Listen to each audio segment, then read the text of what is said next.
roll Kreisiraadio tegemisel on olnud vaieldamatult kõige raskem. Väga raske ei ole endale tegelikult ette kujutada, kui need kaks inimest, Peeter ja Hannes, oleksid olnud ilma organiseeriva rollita, ilma korrale kutsuva rollita, ilma teatud mõttes tsensuurita.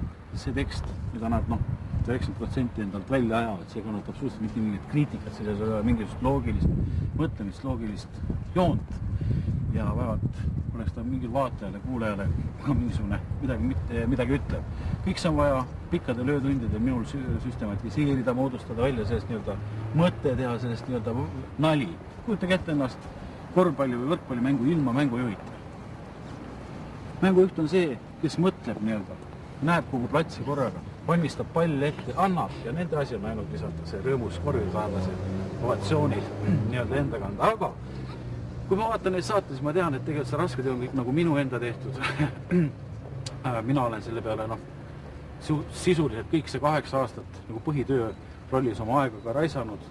Aga ma olen selle üle siiski õnnelik, et ma olen suutnud 2 oma head sõprat nii kuulsaks teha, et nad saavad juba praegu ilma minuta elada, et nad saavad tänu minule oma pered ära toita. Hannes on juba 2 last, Peetri veel ainult 1.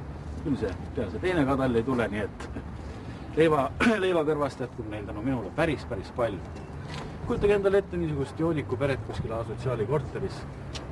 Ma tahan nende kohta, Peetri ja sõprade kohta midagi halba öelda, aga tihtipeale mul tulnud neid sellises situatsioonis üles ajada ja öelda, et sõbrad, töö ootab ees. Jätke see joomine, jätke see lõbu, tulge maa peale tagasi. Publik soovib teid näha. See on olnud minu roll.